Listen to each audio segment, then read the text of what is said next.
Você já parou para pensar que ler livros de ficção pode te deixar mais esperto e até mesmo te proteger de cair em golpes, em falsas promessas e até em seitas malucas? Pois é, esse é o assunto de hoje. Como a leitura de histórias treina o nosso cérebro para não acreditar tão facilmente em qualquer narrativa que nos conta. Ler ficção é muito mais do que um lazer. É como se fosse um escudo contra a manipulação. E para mostrar isso, eu quero começar com uma história. Imagine uma senhora, aquela senhorinha de idade, muito religiosa, que recebe uma ligação. Do outro lado da linha, uma voz bem séria e convincente diz para ela que o filho dela sofreu um acidente e que precisa de dinheiro para ser liberado do hospital. A senhora entra em pânico, o coração acelera, o medo toma conta dela e, sem pensar duas vezes, ela pega o que tem guardado em casa e entrega para um desconhecido que foi buscar o dinheiro na porta dela. Mais tarde ela descobre que era um golpe. Agora me diz, por que ela acreditou tão rápido? Porque a narrativa foi bem contada.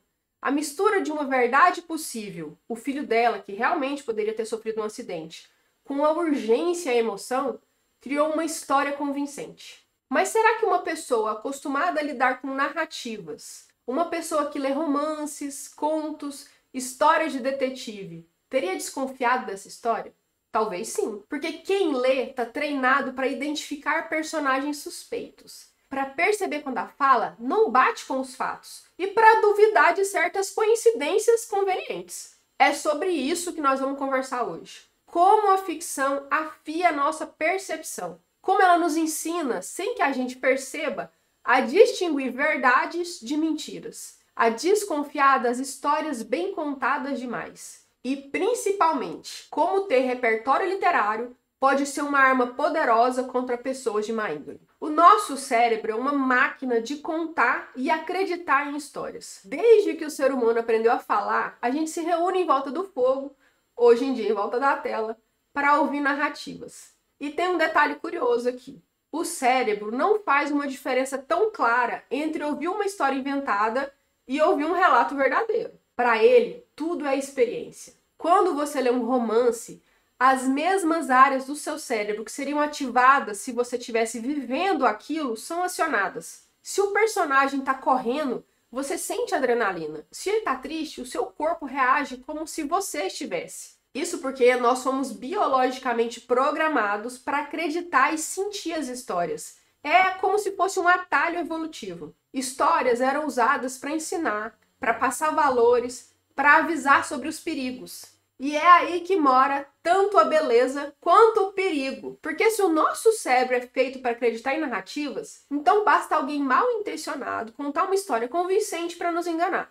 O truque dos golpistas, dos falsos profetas, do guru de seita é justamente esse. Eles sabem que a mente humana adora uma boa narrativa. Mas aqui entra a ficção como uma espécie de academia mental. Quando você lê um livro, você entra em contato com diferentes narradores. Alguns são confiáveis, outros são manipuladores e outros ainda mentem descaradamente. E você, leitor, precisa aprender a decifrar isso. Precisa se perguntar, será que esse narrador está falando a verdade? Será que ele não está escondendo alguma coisa? Esse exercício de desconfiar, de comparar, de buscar pistas na narrativa fortalece uma parte essencial do pensamento crítico. É como se a cada página você estivesse treinando a sua mente para não aceitar qualquer história sem questionar. E é por isso que quem lê ficção com frequência costuma ter uma percepção mais afiada para identificar incoerências. A pessoa sente quando algo não bate,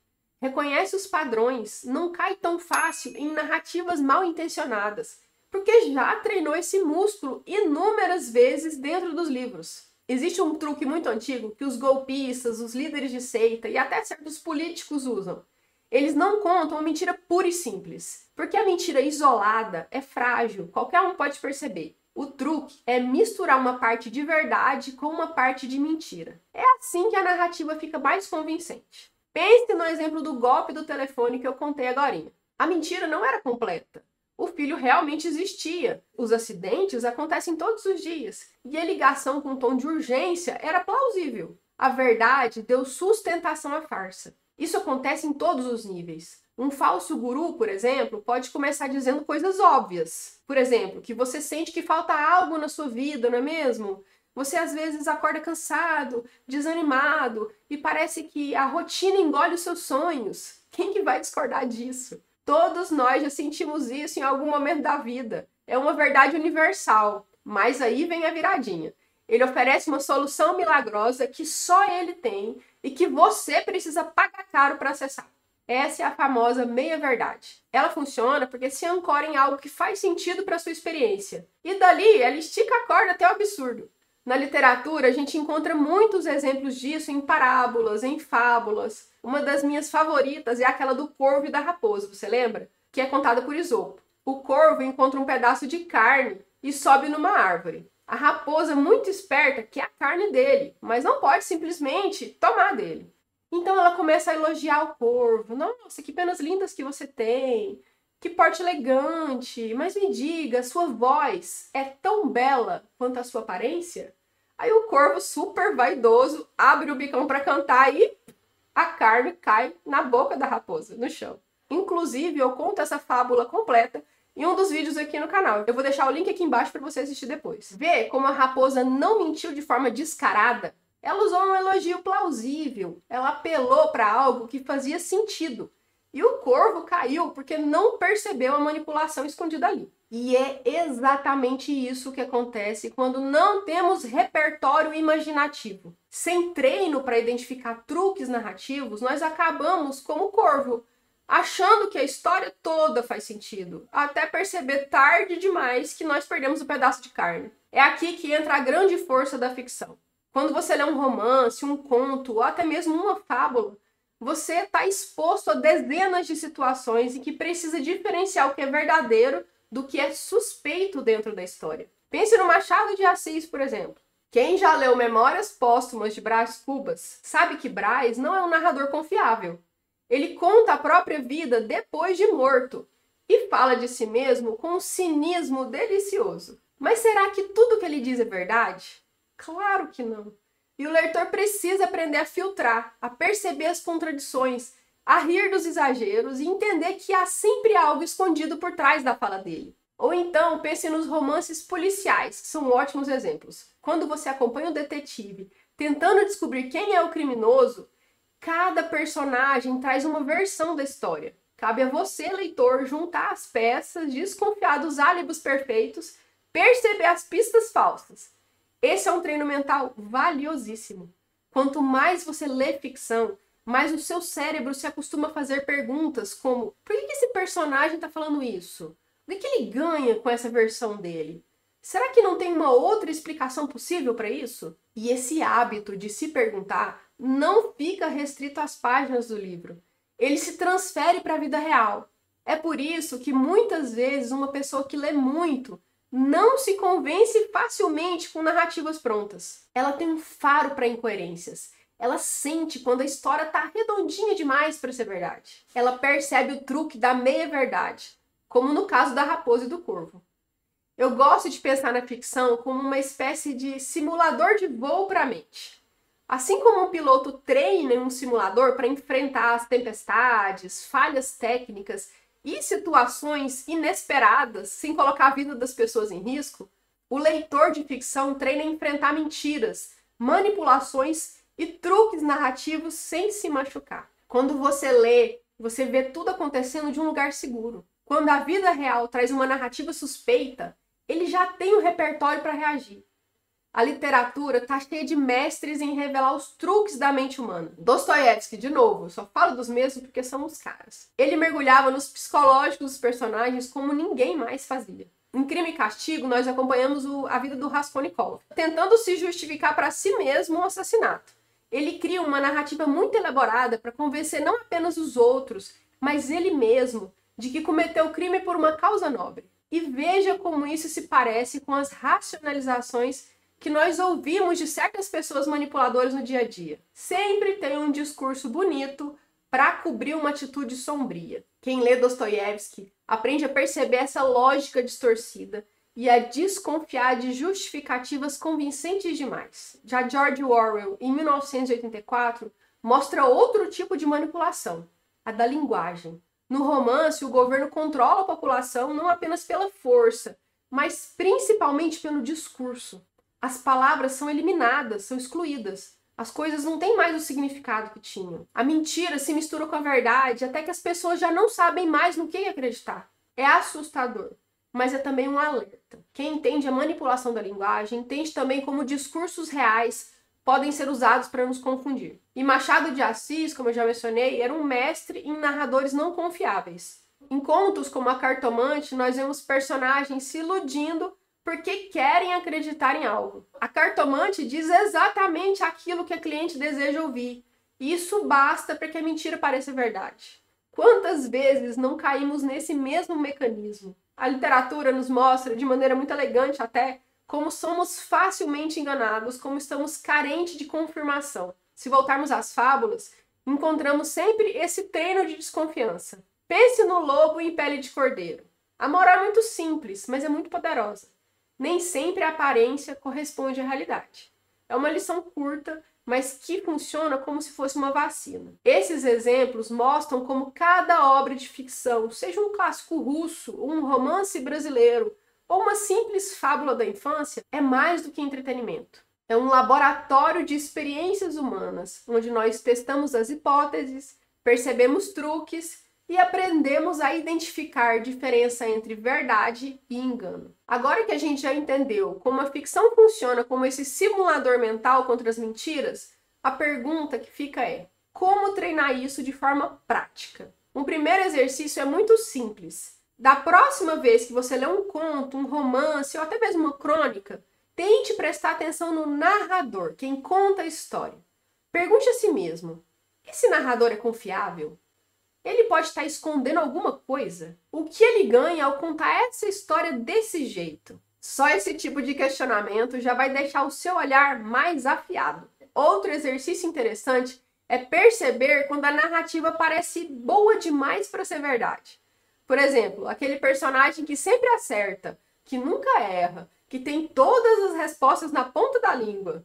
Isso soa real ou soa artificial? Fazer esse tipo de leitura crítica é como levantar pezinhos no cérebro. Se você gosta de escrever, dá para brincar ainda mais. Experimente pegar uma história simples, aquela do seu cotidiano mesmo, uma coisa que aconteceu com você hoje, sei lá, e reescrever ela como se fosse narrada por alguém que mente. O exercício é perceber como pequenas alterações na maneira de contar podem mudar a percepção do leitor. Isso é fascinante e ajuda a entender como somos facilmente guiados por quem narra. E aqui vai mais uma ideia prática, hein? Depois de ler uma história, tente resumi-la em poucas frases e perceba quais pontos são de fato essenciais e quais foram penduricalhos que o autor colocou ali para te manipular, para te levar por uma emoção específica. Esse olhar clínico vai te ajudar não só a ler melhor, mas também a consumir notícias, propagandas e discursos com muito mais senso crítico. Esses pequenos treinos são como uma academia para a mente mesmo. Você começa a perceber incongruências mais rápido, a desconfiar das histórias que tentam te levar no bico. E com o tempo isso se torna automático. Quando a gente olha para o mundo de hoje, é impossível não perceber o quanto as narrativas continuam sendo usadas como armas. Pense nas fake news. Elas seguem exatamente o mesmo padrão que nós já vimos em golpes antigos. Só que agora com alcance digital, que é muito mais perigoso, porque atinge mais gente. Primeiro, elas trazem uma parte verdadeira, algo que parece plausível. Depois elas distorcem os fatos e acrescentam a emoção. Elas te dão medo, indignação, senso de urgência e pronto. Milhares de pessoas compartilham sem questionar nada. Outro exemplo são os golpes online. Quantos e-mails você já recebeu dizendo que você ganhou um prêmio, uma herança, ou que precisa confirmar urgentemente os seus dados? Todos usam a mesma estrutura, uma narrativa que ativa as suas emoções e te coloca em modo automático. E aqui entra o diferencial de quem tem repertório literário. Quem lê muito já treinou a identificar narrativas suspeitas. Sabe quando uma história está redondinha demais, está perfeita demais. Reconhece o truque da meia-verdade, que foi aquela que eu disse. Sente quando o discurso não bate com a realidade. É como se tivesse anticorpos contra essas tentativas de manipulação. Na literatura, nós vemos versões controladas de manipulação, de mentira e de engano dentro das histórias. Assim, quando na vida real alguém tenta aplicar essa mesma técnica com a gente, O cérebro já tem defesa, já sabe identificar todos os sintomas. E o mais interessante é que esse repertório não serve apenas para evitar cair em golpes ou em fake news. Ele também fortalece a nossa comunicação, porque quem lê bem, escreve melhor. E quem escreve melhor, se expressa com maior clareza. E quem se expressa com maior clareza, tem menos chance de ser manipulado. No fundo, ler ficção é como treinar a mente para viver em sociedade, sem ser levado pelo primeiro discurso bonito que aparece. É uma forma de liberdade. No começo desse vídeo, eu contei a história daquela senhorinha que caiu no golpe falso do acidente. Ela acreditou porque a narrativa foi bem contada, porque havia um detalhe verdadeiro que sustentava a história. E eu fico pensando, se ela tivesse o hábito de ler romances, contos, se tivesse acostumada a lidar com narradores mentirosos e personagens suspeitos, talvez ela tivesse desconfiado. Talvez tivesse feito aquela pausa de segundos que poderia ter evitado a perda. É isso que eu quero deixar com você hoje. Ler ficção não é uma fuga da realidade. É treino para enfrentar a realidade. Cada livro, cada conto, cada parábola é um ensaio para a vida real. É como se estivéssemos constantemente ensaiando os truques da raposa, as contradições do Brás Cubas, as manipulações do Orwell. E esse ensaio nos dá repertório, nos dá anticorpos contra golpes e falsas promessas. A imaginação, ao contrário do que muitos pensam, não nos afasta da verdade. Pelo contrário, ela nos aproxima dela, porque nos mostra diferentes formas de mentira. E quanto mais conhecemos a mentira, mais preparados estamos para reconhecê-la. Então, se alguém ainda achar que ler é perda de tempo, eu digo o contrário, o absoluto contrário. Não ler é que te deixa vulnerável. Não ler é abrir mão de uma das armas mais eficazes contra quem usa histórias para manipular. E se você quiser expandir ainda mais esse repertório, além de ler, nós também podemos escrever. Porque quando você escreve, você passa a entender os mecanismos narrativos de dentro para fora. E é isso que eu ensino no meu curso Fábrica de Contos. Como transformar qualquer ideia em uma história curta, envolvente e impactante. É um treino não só de escrita, mas de percepção. E claro, nos meus livros também, que eu vou compartilhar aqui o link com vocês. E finalizando, a mensagem é simples. Encha a sua mente de histórias. Porque as histórias verdadeiras e inventadas são o que nos tornam mais humanos, mais conscientes e mais livres. Agora eu quero saber de você. Me conta aqui nos comentários. Você já caiu em algum golpe? Você tem essa percepção de que saber sobre histórias te deixa mais esperto, te deixa mais atento? Fala aqui comigo que eu vou adorar te responder. Eu vou deixar um outro vídeo do canal aparecendo aqui na tela. Eu espero que você veja e que você goste, hein? Eu espero que seja útil para o seu repertório literário. Obrigado por ficar até o final. Te vejo na próxima, hein? Tchau, tchau.